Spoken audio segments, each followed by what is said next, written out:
Kata-kata itu punya kekuatan yang luar biasa loh. Mereka bisa bawa kita ke tempat yang sama sekali baru, bikin kita ngerasain emosi yang dalam banget, dan yang paling keren, melukis gambaran yang begitu nyata di dalam kepala kita. Hari ini kita bakal kupas tuntas seni melukis dengan kata-kata ini. Coba deh ingat-ingat lagi. Pernah nggak sih Anda lagi baca sesuatu, terus tiba-tiba kayak ikut ngerasain dinginnya? Atau dengar deburan ombak? Atau bahkan nyium bau tanah kena hujan? Nah, itulah sihir yang akan kita bedah bareng-bareng. Oke, mari kita langsung masuk. Coba lupain dulu istilah-istilah sastra yang berat. Anggap aja kita ini seorang seniman. Bedanya, kanvas kita bukan kain, tapi imajinasi pembaca. Dan cat kita, untayan kata-kata.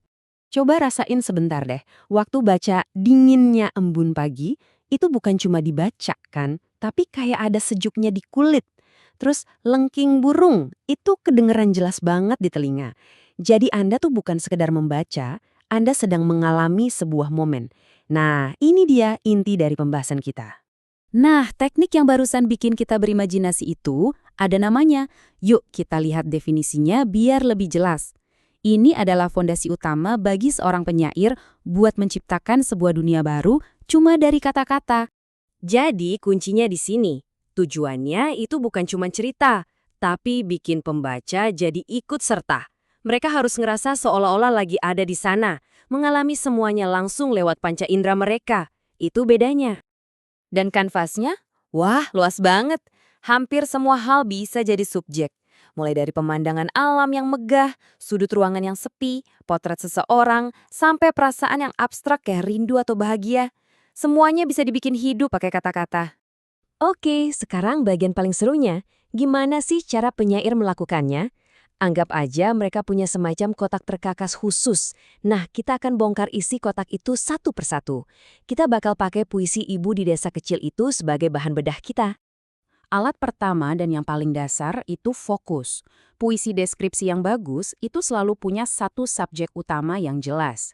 Di puisi contoh kita, subjeknya spesifik banget. Perjuangan dan cinta seorang ibu di desa kecil.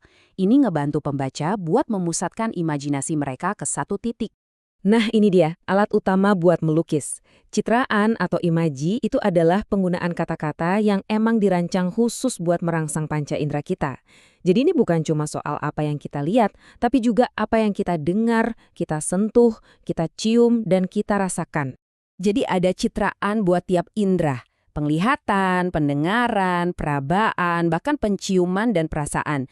Tapi yang bikin seorang penyair itu hebat adalah kemampuannya buat ngegabungin ini semua jadi kayak simfoni yang menciptakan pengalaman yang utuh dan terasa nyata. Nah, perhatiin deh contoh ini.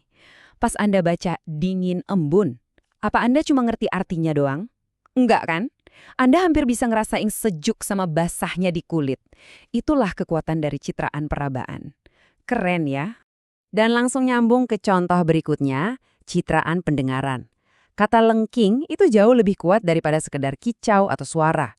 Kata itu tuh tajam, jernih, dan rasanya kayak memecah keheningan pagi. Kita jadi seolah-olah beneran dengar suara itu. Alat ketiga adalah pilihan kata, atau biasa disebut diksi. Penyair itu nggak cuma milih kata berdasarkan artinya, tapi juga dari bunyinya, iramanya, dan yang paling penting, rasa emosionalnya. Tujuannya adalah milih kata yang paling pas buat ngebangkitin perasaan tertentu di hati pembaca. Coba deh lihat bedanya di sini. Berjalan ya cuma aksi biasa, tapi menyusuri itu rasanya kayak perjalanan yang panjang dan penuh makna. Panas itu biasa aja, tapi terik menyengat, wah kita jadi ikut ngerasain panasnya yang kayak ngebakar kulit.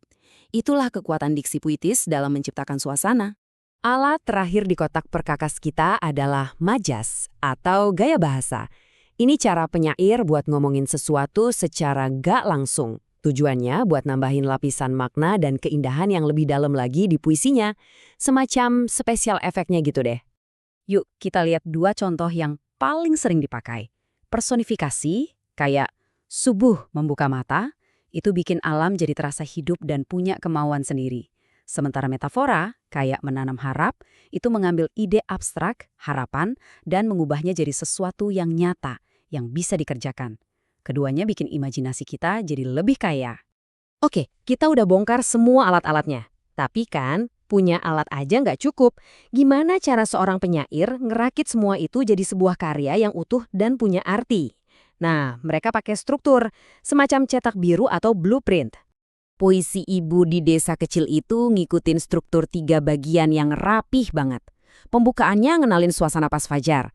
Bagian isinya ngejelasin kerja keras si ibu di sawah dan pasar. Terus bagian penutupnya ngasih renungan dan kesimpulan emosional dari sudut pandang penyair. Jadi, ini dia tujuan akhirnya. Semua teknik tadi, citraan, diksi, majas, itu bukan sekedar hiasan. Semuanya bekerja sama buat nyampein pesan yang kuat. Puisi ini bukan cuma tentang seorang ibu di sawah, tapi tentang pengorbanan, harapan, dan kekuatan cinta yang luar biasa.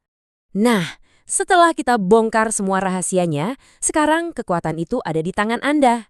Anda udah punya kotak perkakasnya, Anda udah lihat cetak birunya. Sekarang waktunya Anda yang jadi seniman. Prosesnya bisa dimulai dari hal yang simpel kok.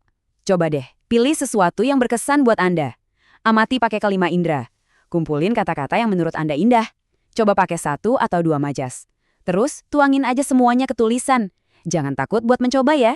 Jadi coba pikirkan, mungkin pemandangan matahari terbenam yang Anda lihat kemarin, wajah seseorang yang Anda sayang, atau suasana di kedai kopi favorit. Dunia ini penuh dengan kanvas kosong yang nunggu buat dilukis. Pemandangan apa yang bakal jadi mahakarya pertama Anda?